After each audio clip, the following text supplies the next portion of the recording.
തൊഴിലില്ലാത്ത യുവജനങ്ങളെയും വഞ്ചിക്കുന്ന ദേശീയ പണിമുടക്കിന്റെ ഭാഗമായി ഇടതുപക്ഷ സംഘടനകളുടെ നേതൃത്വത്തിൽ ശ്രീകണ്ഠാപുരം ടൗണിൽ സമരാനുകൂലികൾ പ്രകടനവും പൊതുയോഗവും സംഘടിപ്പിച്ചു. പി ഗോവിന്ദൻ സ്വാഗതം പറഞ്ഞ ചടങ്ങിൽ സുനിൽകുമാർ അധ്യക്ഷത വഹിച്ചു. MC ഹരിദാസൻ മാസ്റ്റർ പരിപാടി ഉദ്ഘാടനം ചെയ്തു. MC രാഘവൻ, സേതു എന്നിവർ സംസാരിച്ചു. MV രാഘവൻ, KV രാമേന്ദ്രൻ, വിനോദ് കുമാർ, ഗീത തുടങ്ങിയവർ നേതൃത്വം നൽകി.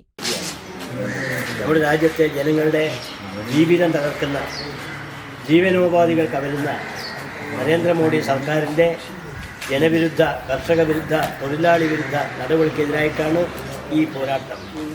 ഐതിഹാസികമായ ഒരു സമരമാണ് ഇന്ന് രാജ്യത്ത് നടക്കുന്ന സമരം. ലോകം ഉറ്റുനോക്കുന്ന സമരമാണ് ഇന്ത്യയിലെ തൊഴിലാളികളും കർഷകരും നടത്തുന്ന സമരം. ഈ സമരത്തിൽ എല്ലാ പ്രദേശങ്ങളിലും ലക്ഷക്കണക്കിന് ആളുകൾ, കോടിക്കണക്കിന് ആളുകൾ അണിനിരന്നു. ശ്രീകണ്ഠാപുരത്തും ഈ സമരം സമ്പൂർണ്ണമാണ് എന്ന് നമുക്ക് സ്വാതന്ത്ര്യം നേടുന്നത് 1947-കളിലാണ്. ഈ 1947-കളുടെ ഒരു പ്രത്യേകത എന്ന് പറയുന്നത്, അന്ന് ലോകത്തിൽ സോഷ്യലിസ്റ്റ് ക്യാമ്പ് ഏറ്റവും ശക്തി പ്രാപിച്ച് നിൽക്കുന്ന ഒരു കാലഘട്ടമായിരുന്നു. സോവിയറ്റ് റഷ്യയും കിഴക്കൻ യൂറോപ്യൻ രാജ്യങ്ങളിലെല്ലാം സോഷ്യലിസ്റ്റ് ഭരണകൂടങ്ങളാണ് ഉണ്ടായിരുന്നത്.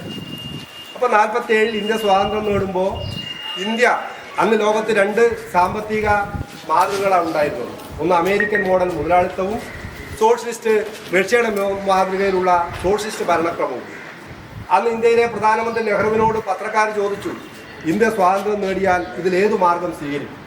നെഹ്റു പറഞ്ഞു, ഞാൻ മുതലാളിത്ത പാതയും സ്വീകരിക്കില്ല, ഞാൻ സോഷ്യലിസ്റ്റ് പാതയും സ്വീകരിക്കില്ല, പകരം ഞാൻ പിന്നീട് ഒരു ക്ഷേമരാഷ്ട്രം കെട്ടിപ്പടുക്കലാണ് എൻ്റെ താല്പര്യം. ഞങ്ങളുടെ